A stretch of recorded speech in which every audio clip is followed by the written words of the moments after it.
Pernah kebayang nggak sih, sebuah perusahaan udah habis jutaan dolar buat ngebor minyak, yang keluar malah gas. Kira-kira ini gagal total atau malah untung besar yang nggak disangka-sangka? Yuk, kita kupas tuntas jawabannya. Oke, coba bayangin deh situasinya.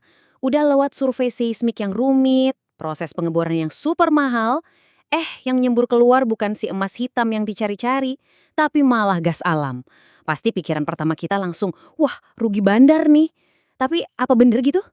Oke, kita mulai ya. Kita masuk ke bagian pertama, mengebor minyak menemukan gas. Ini tuh miskonsepsi yang umum banget loh di dunia energi, dan sekarang kita bakal bongkar kenapa ini bisa terjadi. Dan ini dia jawaban yang mungkin bikin kaget. Nemuin gas pas lagi nyari minyak itu belum tentu gagal. Malah sebaliknya, ini sering banget jadi awal dari proyek baru yang sangat menguntungkan. Loh, kok bisa?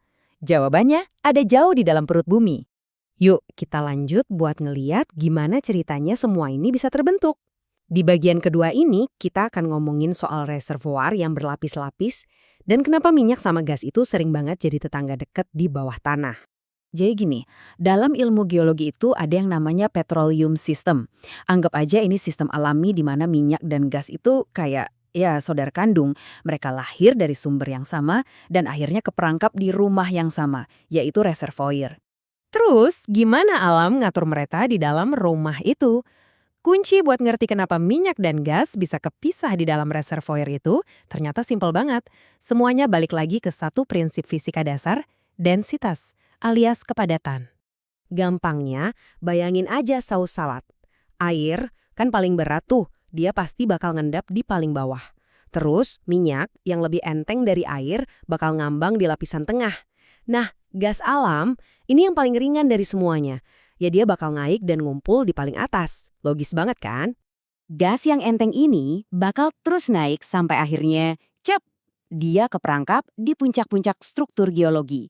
Misalnya di atap kubah batuan yang kita sebut antiklin. Nah, lapisan gas yang ada di paling atas inilah yang dikenal sebagai tudung gas atau gas cap. So, ini poin paling pentingnya. Pas tim pengeboran mengarahkan mata bornya ke target, dan ternyata targetnya itu kena persis di puncak reservoir, ya secara alami, yang pertama kali bakal keluar itu pasti gas dari si gas cap tadi, bukan minyak. Oke, kita sekarang tahu kan secara ilmiah kenapa gas yang keluar duluan. Tapi pertanyaannya, emang gas ini berharga?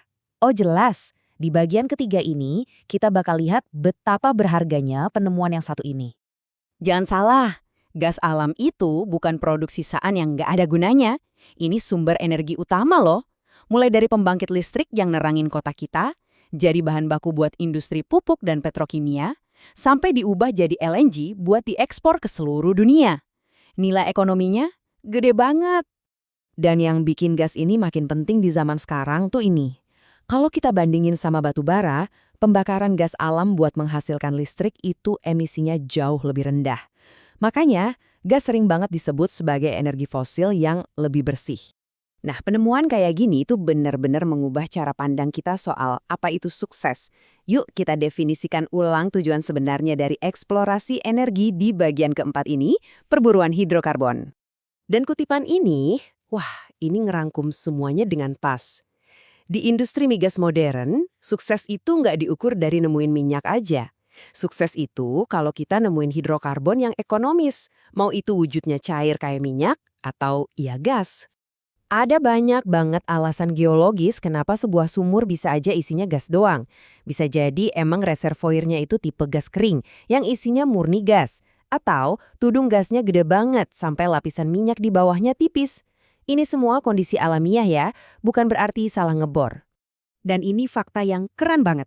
Banyak loh ladang gas terbesar dalam sejarah itu ditemuinnya justru pas para ahli geologi lagi nyari minyak.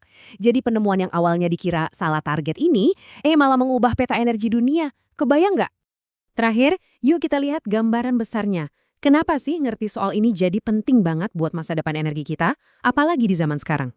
Nah, ini dia pergeseran cara berpikir yang fundamental.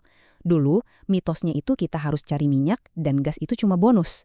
Realitasnya sekarang adalah kita mencari hidrokarbon, di mana gas seringkali jadi target utama sebagai semacam jembatan energi menuju masa depan yang lebih bersih.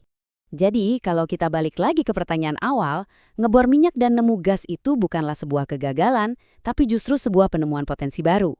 Dan ini bikin kita mikir, untuk dekade-dekade mendatang, di tengah transisi energi global, menurut Anda, sumber energi mana yang bakal memainkan peran lebih penting? Minyak atau gas alam?